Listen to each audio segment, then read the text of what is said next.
नमस्कार दोस्तों, मैं अभय प्रताप सिंह स्वागत करता हूं आपके अपने एजुकेशन प्लेटफॉर्म यूनिमार्क क्लासेस पर। अगर अब तक आपने चैनल को सब्सक्राइब नहीं किया है तो प्लीज़ चैनल को सब्सक्राइब कर दीजिए और बेल आइकन को प्रेस करना बिल्कुल मत भूलिएगा ताकि हमारी वीडियो की नोटिफिकेशन आप तक सबसे पहले पहुंच जाए। जैसा कि आप लोग जानते हैं, हम आपके लिए इंटरनेशनल रिलेशंस की एक सीरीज़ लेकर के आए हैं और इसी सीरीज़ में आज का टॉपिक बहुत इंपॉर्टेंट होने वाला है, जिसे कहते हैं कोल्ड वॉर। तो वीडियो को फटाफट लाइक कर दीजिए और आइए लेक्चर को शुरू करते हैं। तो आप देख पा रहे होंगे कोल्ड वॉर की डेट लिखी हुई है बगल में, जो कि 1945 से लेकर के कब तक चल रही है, 1991 तक चल रही है। आमतौर पे लोगों को लगता है कि कोल्ड वॉर की शुरुआत 1945 से हुई थी, किताबों में यही पढ़ाया जाता है। लेकिन अगर इसका हिस्ट्री बैकग्राउंड देखेंगे, रीजन क्या रहा कि 1945 में शुरू हुई। दरअसल में कोल्ड वॉर जो थी 1917 में शुरू हो गई थी, 1917 में शुरू हो गई थी, जब रशिया के अंदर क्या हुआ था, रिवॉल्यूशन हुआ था। रशिया के रिवॉल्यूशन से क्या हुआ, वहां पर लेनिन ने क्या कर दिया, एक कम्युनिस्ट गवर्नमेंट की स्टैब्लिशमेंट कर दी, स्थापना कर दी। अब कम्युनिस्ट आइडियोलॉजी का क्या हुआ, यूएसएसआर एक साम्राज्य बन गया। यूएसएसआर किसको रिप्रेजेंट करता है, कम्युनिस्ट इकोनॉमिक रिफॉर्म को रिप्रेजेंट करता है। और अमेरिका उस वक्त किसको रिप्रेजेंट करता था, एक कैपिटलिस्ट इकोनॉमी को रिप्रेजेंट किया करता था। तो एक आइडियोलॉजिकल लड़ाई तो दोनों में 1970 से ही चल रही थी। और अगर आप सेकेंड वर्ल्ड वॉर की हिस्ट्री उठा के देखोगे तो आपको पता भी चलेगा इस बात का कि पहले ये जो यूएसएसआर था, स्टालिन की पूरी आर्मी जर्मनी की साइड थी। बाद में जर्मनी ने डबल क्रॉस कर दिया किसको, स्टालिन को। और इस तरीके से क्या हुआ, यूएसएसआर निकल गया जर्मनी वाले ग्रुप से और जाके कहां मिल गया, जहां पर ऑलरेडी ब्रिटेन की सेनाएं थी, फ्रांस की सेनाएं थी, अमेरिका की सेनाएं थी। तो बेसिकली ये जो सेकेंड वर्ल्ड वॉर था, दो ग्रुप्स के बीच में लड़ा गया, ब्रिटेन, फ्रांस, अमेरिका। दूसरी तरफ कौन थे, जर्मनी, इटली, जापान। अच्छा, अब जो ब्रिटेन वाली साइड थी उसमें यूएसएसआर की भी एंट्री हो गई। तो एक तरीके से यहां चार लोग हो गए, ब्रिटेन, फ्रांस, यूएसएसआर और अमेरिका। जब ये वॉर हुआ तो हम जानते हैं इसमें फाइनली किसका, ये जो एक्सिस पावर थी यानी कि अमेरिका की साइड वाली, उनकी जीत हो जाती है। और अमेरिका की जीत के साथ साथ ही क्या होता है, जो सेनाएं हार गई हैं, जापान की सेना हार गई, इटली और जर्मनी, ये देश हारने वाले पूरी तरह से बर्बाद हो गए, पूरी तरह से निस्तो नाबूद हो गए थे। लेकिन जीतने वाली साइड की अगर बात की जाए तो उसमें भी ब्रिटेन, फ्रांस, ये जीतने के बावजूद बर्बाद हो गए थे। इतना नुकसान हुआ था वॉर में। देखिए, वॉर में नुकसान तो सबका ही होता है। इस तरह से दुनिया में अब केवल दो पावर बची, एक यूएसएसआर और एक बची अमेरिका। तो 1945 के बाद क्या हुआ, इन दोनों के बीच में एक लड़ाई शुरू हो गई। और उसी लड़ाई को क्या कहा गया, उसी लड़ाई को कहा गया कि ये कोल्ड वॉर का एरा है। क्या कहा गया, ये कोल्ड वॉर का एरा है। ठीक, लड़ाई शुरू क्यों हुई, सवाल यह भी पैदा होता है। भाई, दोनों लोग अगर मिलकर साथ में लड़ाई कर रहे हैं तो लड़ाई क्यों शुरू हो गई उनके आपस के बीच में। तो यहां पर यह समझने वाली बात होगी कि दरअसल में हुआ क्या, 1945 में अमेरिका ने बम फेंक दिया जापान के हिरोशिमा और नागासाकी के ऊपर। एटम बम के बारे में पूरी दुनिया में कोई जानता नहीं था, पहली बार लोगों ने एटम बम का नाम सुना। अब जब एटम बम का पहली बार नाम सुना है तो वहां पर प्रॉब्लम यह आई, यूएसएसआर ने एक स्टेटमेंट दे दी इंटरनेशनल मंच के ऊपर कि अमेरिका को ऐसा नहीं करना चाहिए था। और अमेरिका को क्रिटिसाइज किया इसके लिए कि पहले हमको कॉन्फिडेंस में लेना चाहिए, तब आपको ये काम करना चाहिए था। अमेरिका वाले बिल्कुल, क्योंकि अब वो फिलहाल सुपर पावर बन गए थे, दुनिया में एक सुपर पावर के तौर पे अमेरिका उभर गया था, तो वो इस क्रिटिसिज्म को बर्दाश्त नहीं कर पाए। उन्होंने क्या कर दिया, जो कम्युनिस्ट इकोनॉमी होती है उसकी बहुत ज्यादा बुराई करनी शुरू कर दी। और इस तरह से एक कंडीशन क्रिएट हो गई, एक कोल्ड वॉर शुरू हो गई, जो कि सीधा मतलब कैसे ईगो प्रॉब्लम से शुरू हुई थी, फिर वो आइडियोलॉजिकल प्रॉब्लम पे गई और वो इतना लंबा चलता गया जिसका दुनिया भर पे बहुत गहरा प्रभाव पड़ा और इसने पूरी दुनिया की जो फॉरेन पॉलिसीज थी उसको बदल के रख दिया। तो इस वीडियो में हम जानेंगे कैसे कोल्ड वॉर हुई, कैसे आगे बढ़ी, क्या क्या इसके इफेक्ट देखने को मिले, क्या क्या इंपॉर्टेंट घटनाएं हुई और कैसे इसका अंत हुआ 1991 में, और इसके क्या क्या इंपैक्ट आज भी दुनिया को देखने पड़ रहे हैं। ठीक है, तो आइए वीडियो को शुरू करते हैं। देखिए, सबसे पहले तो क्या है, सबसे पहले अपने को समझना पड़ेगा कि डेफिनेशन क्या है कोल्ड वॉर की। तो कोल्ड वॉर का मतलब क्या होता है, जैसे आपके सामने लिख दिया गया है, the cold war was a period of geopolitical tension. जैसा मैं आपको बता चुका हूं, ये एक जियोपॉलिटिकल टेंशन था क्योंकि राइवलरी चल रही थी किसके बीच में, यूएस के बीच में और सोवियत यूनियन के बीच में, और उनके जो अलाइज थे उनके बीच में, उनके दोस्त थे, जो कुछ यूएसएसआर के दोस्त हैं, कुछ रशिया के दोस्त हैं। तो यूएसए और रशिया तो लड़ ही रहे हैं, उनके दोस्त भी आपस में लड़ाई कर रहे होते हैं। अच्छा, लड़ाई ये डायरेक्ट नहीं होती थी कभी भी। ऐसा नहीं है कि अमेरिका ने रशिया के ऊपर अटैक कर दिया, रशिया ने अमेरिका के ऊपर अटैक कर दिया। ये दोनों डायरेक्ट लड़ाई नहीं करते थे। कोल्ड वॉर का मतलब ही यही होता है, एक पूरी दुनिया में ऐसी कंडीशन बन गई, ना लड़ाई है, ना शांति है, हर टाइम बस ये डर बना रहता था कहीं थर्ड वर्ल्ड वॉर ना हो जाए, कहीं थर्ड वर्ल्ड वॉर ना हो जाए। तो इसी कंडीशन को क्या कहा गया, कोल्ड वॉर कहा गया। अगर एग्जाम में कभी आपसे पूछा जाता है कि कोल्ड वॉर शब्द पहली बार किसने यूज किया था, तो आप बताएंगे बर्नार्ड बरूच। नाम लिख देता हूं मैं आपके लिए,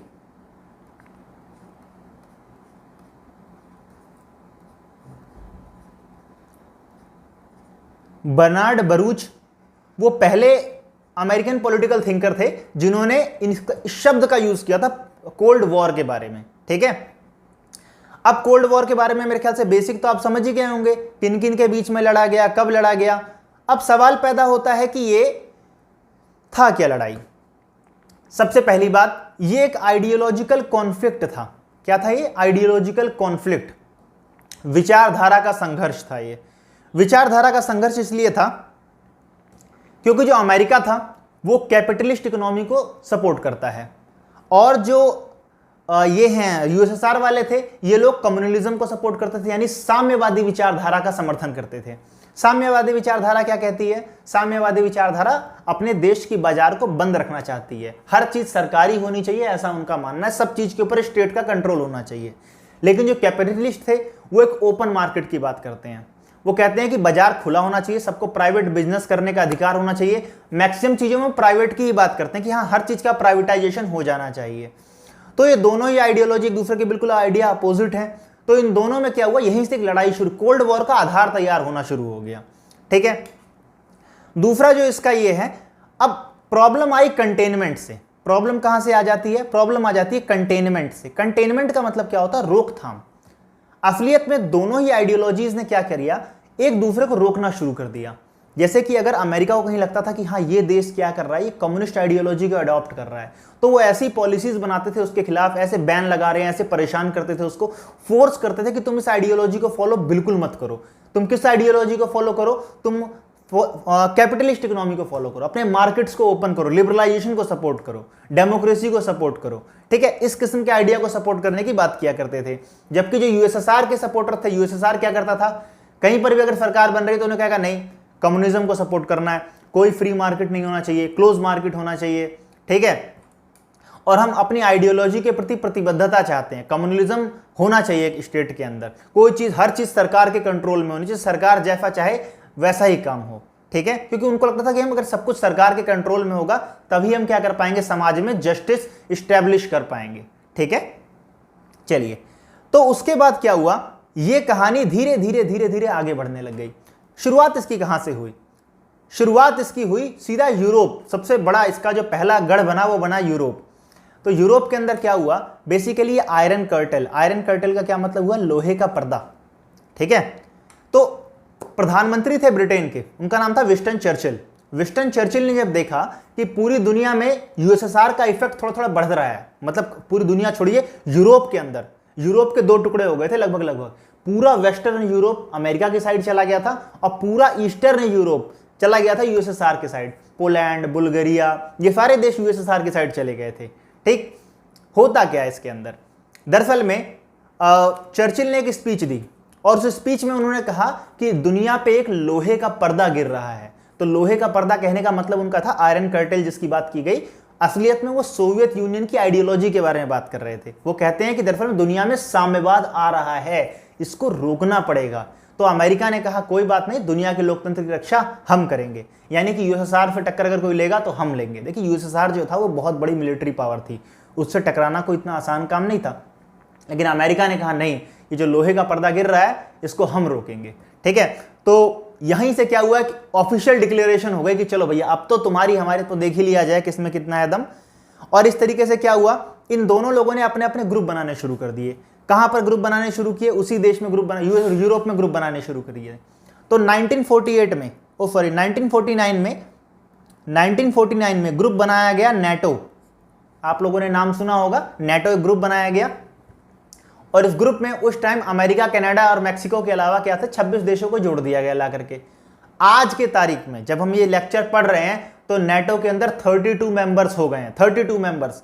लास्ट में ही अभी किस देश ने सबसे आखिरी सदस्यता ग्रहण की है आपको बताना है, अगर आपको पता है तो नीचे कमेंट बॉक्स में बताना है। ठीक है, तो नेटो एक ऐसा ग्रुप है जो कि 1949 में बनाया गया था अमेरिकन साइड की तरफ से, ताकि हम यूएसएसआर से एक कलेक्टिव ग्रुप में क्या कर सके, लड़ाई कर सके, क्योंकि यूएसएसआर इतना पावरफुल था कोई भी एक देश मिलकर उसका मुकाबला नहीं कर सकता। तो नाटो के देशों ने क्या सोचा, हम लोग मिलकर अपना एक ग्रुप बना लेते हैं, नॉर्थ अटलांटिक ट्रीटी ऑर्गेनाइजेशन, और अगर हम में से किसी एक के ऊपर भी अटैक हुआ तो हम ये मानेंगे सबके ऊपर अटैक है। उनका बेसिक प्रिंसिपल यही था, एक के ऊपर अटैक मतलब सबके ऊपर अटैक, फिर सारे मिलकर आपसे लड़ाई करेंगे। तो नाटो बनाया गया। जब यूएसएसआर वालों को पता लगा अच्छा बेटा ऐसी बात है, हमारे खिलाफ ग्रुप बना रहे हो, तो उसके बाद उन्होंने क्या किया, उन्होंने कहा हम भी एक ग्रुप बनाएंगे। उन्होंने 1955 में क्या किया, 1955 में आप देखिए यूएसएसआर ने भी एक ग्रुप बनाया, उसका नाम था वारसा पैक्ट। ग्रुप का नाम क्या था, वारसा पैक्ट। तो फिर इनके में बुल्गारिया, बेलारूस, कई सारे देश इनके ग्रुप में भी जाके मिल गए, ठीक है। और इस तरीके से क्या हुआ, पूरे के पूरे यूरोप का विभाजन हो गया, पूरा का पूरा यूरोप डिवाइड हो गया, पूरा वेस्टर्न यूरोप अमेरिका की तरफ और पूरा ईस्टर्न यूरोप यूएसएसआर की तरफ चला गया। कोल्ड वॉर जब लड़ाई आगे बढ़ी तो कोल्ड वॉर की लड़ाई आगे इस तरीके से बढ़ी कि भाई इसमें न्यूक्लियर वेपन्स की एक होड़ मच गई। पहले तो अमेरिका ने तो अपना एटम बॉम्ब बना लिया था, कुछ समय के बाद रशिया ने एटम बॉम्ब बना लिया, ठीक है। और इन लोगों ने एक से बढ़ के एक, वो कुछ हथियार बनाते तो वो उससे भी अच्छा हथियार बना लेते, वो कोई टैंक बना रहे हैं तो उससे भी अच्छा टैंक बना रहे हैं, वो एक एडवांस जहाज बना रहे हैं तो उससे भी अच्छा जहाज बना रहे हैं, ठीक है। तो इस तरह से आप देखोगे कि इन दोनों देशों ने अपने पास क्या कर लिया, एक हथियार का जखीरा इकट्ठा कर लिया। इतने ज़्यादा हथियार इकट्ठा हो गए थे अमेरिका के पास और यूएसएसआर के पास कि चाहे तो दुनिया को कई बार खत्म कर सकते थे। तो ये न्यूक्लियर वेपन्स का क्या हुआ, न्यूक्लियर वेपन्स की एक बिल्कुल होड़ सी मच गई थी वहां जाकर के, ठीक है। मैड, ये आप देख रहे होंगे, म्यूचुअली एश्योर्ड डिस्ट्रक्शन, जिसे मैड कहा गया। मैड का मतलब क्या होता है, मैड का मतलब बाद में जब उन्हें पता लगा कि भाई हम दोनों देशों ने बहुत हथियार इकट्ठा कर लिए हैं और इतने हथियार हैं ये कि अगर हम दोनों में लड़ाई हो गई कभी तो समझ लीजिए कि कोई ऐसा विनाश होगा जिसको कभी पूरा नहीं किया जा सकता। तो क्या किया गया, एक लाइन स्थापित की गई और कहा गया कंडीशन जितनी मर्जी खराब हो जाए अमेरिका और यूरोप आपस में बात जरूर करेंगे, और इसी को क्या कहा गया, इसे कहा गया मैड, ठीक है, म्यूचुअली एश्योर्ड डिस्ट्रक्शन। एक प्रॉक्सी वॉर लड़ी गई। प्रॉक्सी वॉर का मतलब क्या होता है, छद्म युद्ध कहते हैं हिंदी में, मतलब किसी वॉर में डायरेक्टली इंक्लूड ना होना, इनडायरेक्टली इंक्लूड हो जाना। जब जर्मनी का वो हुआ, डिवाइड हुआ, ईस्ट जर्मनी अलग हो गया, वेस्ट जर्मनी अलग हो गया, तो ईस्ट जर्मनी, अब देखो लड़ाई जर्मनी वालों की, ईस्ट जर्मनी वेस्ट जर्मनी है तो दोनों जर्मनी वाले ही, लेकिन अमेरिका यूएसएसआर कूद पड़ते थे उनकी लड़ाई के बीच में। ईस्ट वाली जर्मनी को सपोर्ट कर रहे हैं यूएसएसआर वाले, वेस्ट जर्मनी को सपोर्ट कर रहे थे कौन, अमेरिका वाले। ऐसे वियतनाम में जब लड़ाई हुई तो वियतनाम में क्या हुआ, नॉर्थ वियतनाम को सपोर्ट करने लग गए यूएसएसआर वाले और साउथ वियतनाम को सपोर्ट करने लग गए अमेरिका वाले। कोरिया में जब लड़ाई हुई तो नॉर्थ कोरिया को सपोर्ट किया यूएसएसआर ने और साउथ कोरिया को सपोर्ट किया किसने, अमेरिका ने। तो इस किस्म से क्या हुआ कि लगातार लड़ाइयां ऐसे प्रॉक्सी वॉर लड़ी जा रही है। अमेरिका कहीं, मान लीजिए कहीं पे कोई रशिया का दोस्त लड़ाई कर रहा है, अमेरिका वाले सोचेंगे अच्छा बेटा है तो रशिया का दोस्त ही ना, ये सबक सिखाते हैं। तो रशिया के जो अपोजिट वाले, रशिया का कोई दोस्त लड़ाई कर रहा है अगर, जैसे मान लीजिए नॉर्थ कोरिया लड़ाई कर रहा है साउथ कोरिया से, अब सबको पता नॉर्थ कोरिया की दोस्ती है किससे, यूएसएसआर से, तो साउथ कोरिया वालों की हेल्प करने के लिए अमेरिका वाले अपने आप ही आगे आ जाएंगे। जब अमेरिका वालों को, अच्छा यही काम यूएसएसआर भी करते थे, उनको लगता था अच्छा ये अमेरिका के दोस्त हैं, जिनसे लड़ाई करेंगे उसके अपोजिट में हम खड़े हो जाएंगे। तो इस किस्म से इन्होंने पूरी दुनिया में लगभग लड़ाई करवा दी, पूरी दुनिया में लड़ाई करवा दी। अब यूएसएसआर और अमेरिका ने और यूएसएसआर ने क्या कर रखा था, हथियार इकट्ठा कर रखे थे। जो भी देश आपस में लड़ाई करते थे उसके अपोजिट ग्रुप वाले को हथियार बेचा करते थे, अरे खूब लो हथियार लो, अच्छे से लड़ाई करो उसको जाकर के, ठीक है। और ये बात केवल लड़ाई तक ही नहीं टिकी, स्पेस तक ये वॉर चली गई, स्पेस तक, कि भाई अंतरिक्ष में पहले कौन जाएगा, इस चीज के लिए कौन करेगा। तो आप देख सकते हैं कंपटीशन जो स्पेस में हुआ, तो यूएसएसआर ने क्या कर दिया, एक सुपर टेक्नोलॉजी स्पुतनिक, एक सैटेलाइट बना दी गई, ह्यूमन मेड सैटेलाइट बनाई गई जो पहली बार स्पेस में गई थी। और किसने बनाई थी, वो यूएसएसआर ने बनाई थी। तो स्पेस रेस में यूएसएसआर ने बिल्कुल हरा दिया। अमेरिका ने कहा अच्छा अब देखो हम बताते हैं तुम्हें। तो अमेरिका ने एक मिशन अपोलो स्टार्ट किया, मिशन 11 अपोलो स्टार्ट किया और मून के ऊपर पर्सन की लैंडिंग करा के दिखाया कि पहला व्यक्ति जो था वो अमेरिका का था, जो चांद पर जाकर के उतरा। तो पूरी दुनिया में काफी प्राउड मूवमेंट हुआ। तो भाई स्पेस में लड़ाई चलने लग गई इस किस्म से, ठीक है। जब लड़ाई बहुत आगे आगे बढ़ी तो फिर क्या हुआ, एक बार वो डेटेंट का सिद्धांत आया।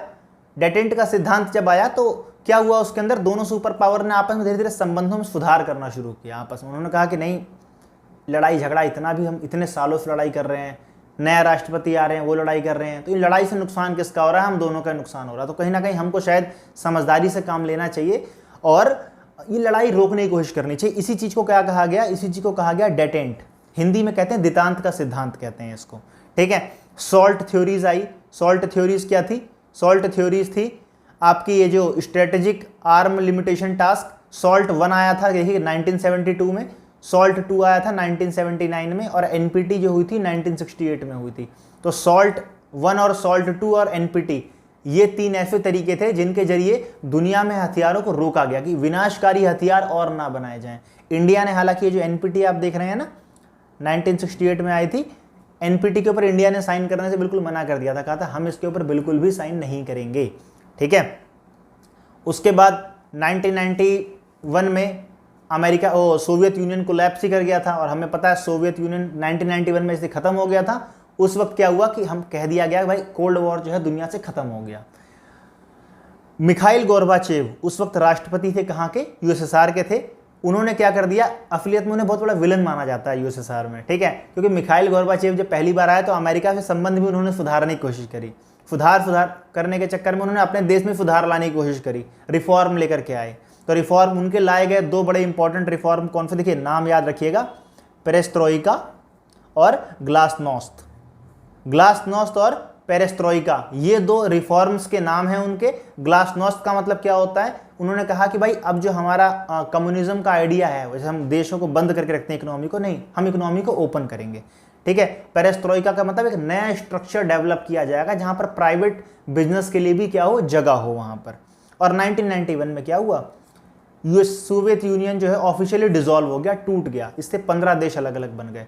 तो एक बहुत बड़ा साम्राज्य वो टूट गया और उससे 15 अलग अलग देश बन गए। आज जैसे आप यूक्रेन देखते हो, यूक्रेन वगैरह से पहले अमेरिका का वो मतलब यूएसएसआर का हिस्सा हुआ करते थे। और इस तरीके से क्या हुआ कि एक कोल्ड वॉर खत्म हो गई।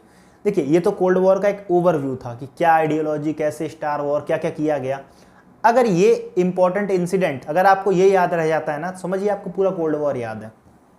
आपको आपके स्क्रीन पर दिख रहा होगा ट्रूमैन डॉक्ट्रिन। तो ट्रूमैन की डॉक्ट्रिन क्या थी, ट्रूमैन की डॉक्ट्रिन वही थी, ट्रूमैन ने कहा था कि भाई ये जो लोहे का पर्दा गिर रहा है इसको हम रोकेंगे, ठीक है। हम बढ़ते हुए साम्यवाद को कौन रोकेगा, अमेरिका रोकेगा।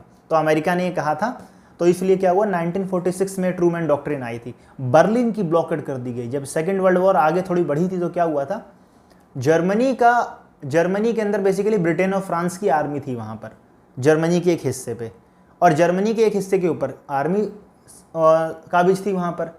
तो बेसिकली क्या किया यूएसएसआर वालों ने, नाकेबंदी कर दी वहाँ पर, बिल्कुल एक दीवार खड़ी कर दी वहाँ पर, और दीवार खड़ी करके कह दिया भाई इतना हिस्सा जर्मनी का अलग रहेगा। अलग रहने से क्या हुआ, जर्मनी के 2 टुकड़े हो गए। वो जो जर्मनी के 2 टुकड़े हो गए, वहीं से ईस्ट जर्मनी अलग हो गया, वेस्ट जर्मनी अलग हो गया। आर्मी फंस गई वहाँ पर ब्रिटेन की और फ्रांस की, उनको हेलीकॉप्टर से निकालना पड़ गया, और ये बहुत ही भयानक कंडीशन बन गई थी। लग रहा था 3rd वर्ल्ड वॉर होने वाली है इसके बाद। कोरिया वॉर 1950 में हुआ, नॉर्थ कोरिया साउथ कोरिया लड़ाई हो गई दोनों के बीच में, ठीक है।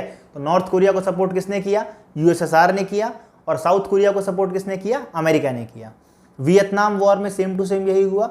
नॉर्थ कोरिया को सपोर्ट किसने किया, नॉर्थ कोरिया को सपोर्ट किया, नॉर्थ वियतनाम को सपोर्ट किया किसने, यूएसएसआर ने सपोर्ट किया, और साउथ वियतनाम को सपोर्ट किया था अमेरिका ने। बाद में नॉर्थ और साउथ दोनों इकट्ठा हो गए थे, मिल गए थे 1973 में, दोनों मिल गए थे वियतनाम में।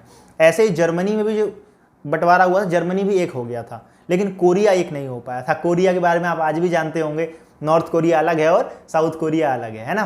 क्या नाम है उस, कौन सा जोंग है, किम जोंग नाम सुना होगा शायद आपने उसका, नॉर्थ कोरिया के हेड हैं फिलहाल वो। तो वो रशिया आज भी उनको सपोर्ट करता है। अब इसके अंदर बहुत सारी इंपॉर्टेंट घटनाएं क्या क्या हुई, देखिए सबसे पहले तो ये U2 इंसिडेंट हो गया। अब U2 इंसिडेंट बड़ा इंपॉर्टेंट इंसिडेंट था। हुआ क्या यहाँ पर U2 इंसिडेंट का मतलब, बेसिकली ब्रिटेन और फ्रांस जितने देश थे ये, इन लोगों ने ना आपस में मिलकर सोचा कि अमेरिका वाले और यूएसएसआर वाले लड़ाई कर रहे हैं, इससे पूरी दुनिया का नुकसान हो रहा है। तो उन्होंने कहा कि नहीं कोई बात नहीं, हम बैठ करके क्या करते हैं, आपस में बैठ के बात कर लेते हैं एक बार। तो अमेरिका के राष्ट्रपति भी मान गए और यूएसएसआर के राष्ट्रपति भी मान गए कि ठीक है इस दिन हम मिलेंगे और बैठ के बात कर लेंगे। लेकिन इस बात से कुछ समय पहले क्या हुआ, रशिया की प्लेन में, रशिया के जो जहाज थे रशिया का जो इलाका था, उस रशिया के इलाके में एक प्लेन उड़ रहा था, उसका नंबर था U2 प्लेन उड़ रहा था। उन्होंने उस प्लेन को मार के गिरा दिया, ठीक है। और जब प्लेन को मार के गिराया तो उसके ड्राइवर को पकड़ लिया।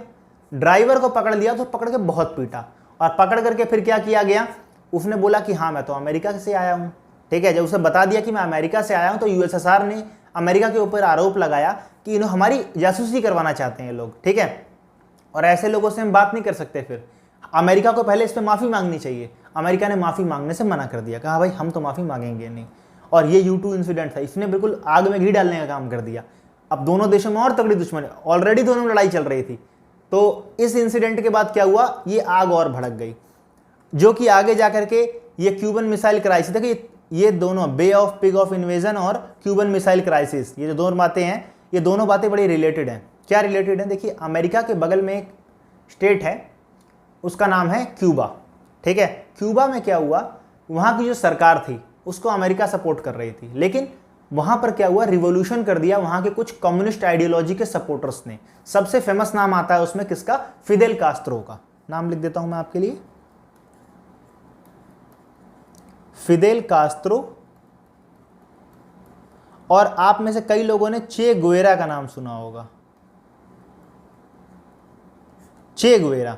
तो चे गुवेरा और फिदेल कास्त्रो इंपॉर्टेंट रिवोल्यूशनर थे, इंपॉर्टेंट क्रांतिकारी थे, साम्यवादी क्रांतिकारी थे, जिन्होंने क्यूबा में क्या किया, क्यूबा में उन्होंने सत्ता पलट दी, पब्लिक को अपने साथ लेकर के सत्ता को पलट दिया। और अमेरिका के सपोर्ट वाली जो गवर्नमेंट थी उसको देश छोड़ के भागना पड़ गया, और वहाँ पे फिदेल कास्त्रो की सरकार बन गई। तो फिदेल कास्त्रो की सरकार बनने से, लेकिन वो उनके आपस के बीच में लड़ाई थी, अभी तक उनका अमेरिका से कोई लेना देना नहीं था। अमेरिका से क्यूबा के रिश्ते फिर भी ठीक ठाक बने हुए थे, लेकिन अमेरिका ने क्या कहा, अमेरिका ने कहा देखो फिदेल कास्त्रो वगैरह जो है ये कम्युनिस्ट आइडियोलॉजी के लोग हैं, हमको कम्युनिज्म को रोकना है। तो उन्होंने क्या किया, बहुत ही शांति से, बहुत ही चुपके से आर्मी भेज दी, अमेरिकन आर्मी। और अमेरिकन आर्मी जो रिवोल्ट, मतलब जो फिदेल कास्त्रो खिलाफ लड़ रहे थे, उनको हथियार प्रोवाइड करने पहुंच रही थी। मतलब डायरेक्ट लड़ाई करने नहीं गया, क्योंकि कोल्ड वॉर थी ना, डायरेक्ट लड़ाई नहीं करते थे।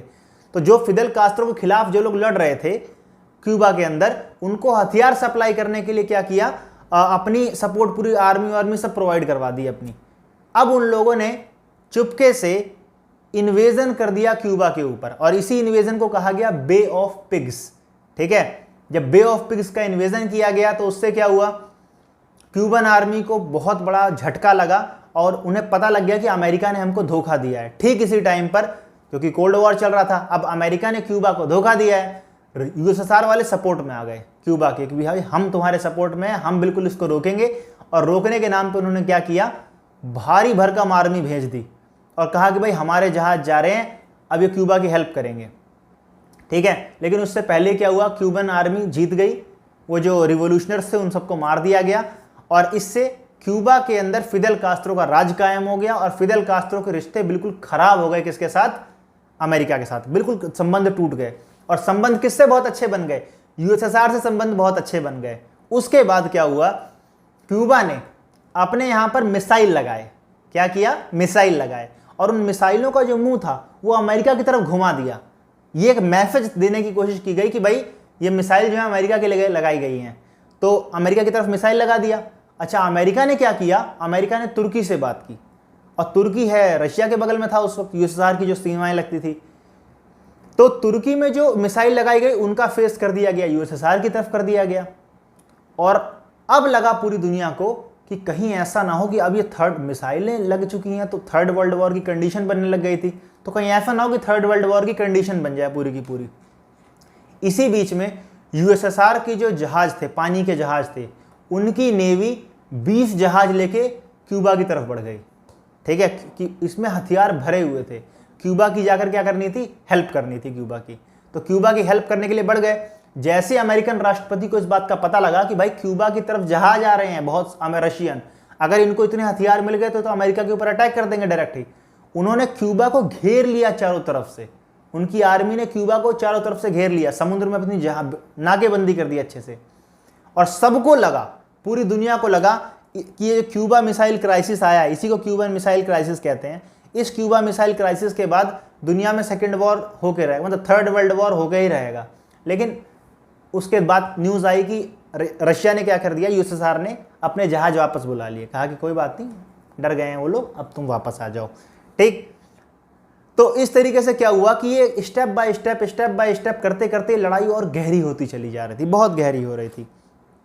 इसके बाद आप देखोगे तो 1973 के अंदर क्या हुआ, जब वो वियतनाम वॉर के अंदर एक रिजल्ट आया, अमेरिकन आर्मी वहां पे छोड़ के भाग गई। अब तक अमेरिकन आर्मी वहां लड़ रही थी, किससे लड़ रही थी, नॉर्थ वियतनाम वाले लोगों से, कि कुछ भी हो जाए वियतनाम के अंदर हम कम्युनिज्म नहीं आने देंगे। लेकिन 1973 में क्या हुआ कि वियतनाम के दोनों Vietnam, south Vietnam, north Vietnam मिल गए और अल्टीमेटली वहां कम्युनिस्ट गवर्नमेंट आ गई 1973 में। इसे एक बहुत ही बड़ा झटका माना गया, किसके लिए, यूएसएसआर के लिए, इतने मतलब अमेरिका के लिए माना गया, सॉरी, यूएसएसआर की तो जीत हो गई क्योंकि कम्युनिज्म आ गया। कहीं पर भी अगर कम्युनिज्म आ रहा है तो वो यूएसएसआर की जीत ही है। तो बहुत बेइज्जती भी हुई अमेरिका वालों की, बहुत बहुत बेइज्जती हुई थी कि अपने आप को सुपर पावर समझते हैं, बताओ वियतनाम वालों से हार गए। तो लेकिन ये इसने मोटिवेट किया किसको, यूएसएसआर को मोटिवेट किया कि लाइक यस, हमारी आइडियोलॉजी की बहुत बड़ी जीत है। उसके बाद यूएसएसआर ने क्या किया, अफगानिस्तान के ऊपर इन्वेड कर दिया। कहां कर दिया, इन्वेड कर दिया अफगानिस्तान पे 1979 में। और यहां पर किसको बना दिया वहां का हेड, नजीमुल्लाह को। किसको बना दिया, नजीमुल्लाह को। नजीमुल्लाह वहां पर बन गए हेड। और इस तरीके से अमेरिका दोबारा खिलाफ हो गया, किसके, इनके रशिया वालों के खिलाफ हो गया बिल्कुल। उस वक्त कार्टर वहां के राष्ट्रपति थे अमेरिका के, उन्होंने कहा था कोल्ड वॉर समझ लो फिर से शुरू हो चुका है अब। फिर तो नाराज हो गए बहुत ज़्यादा, क्योंकि उनको उनके मिडिल ईस्ट से उनके हित जुड़े हुए थे, और मिडिल ईस्ट को जोड़ने वाली जो कंट्री थी वो अफगानिस्तान ही थी। तो अफगानिस्तान में सोवियत यूनियन ने अपनी सरकार बना दी, अपनी खुद की सरकार बना दी। तो बहुत ही ज़्यादा गुस्से से लाल हो गए अमेरिका वाले, और अमेरिका वालों का इनको यहाँ से भगाना ही पड़ेगा।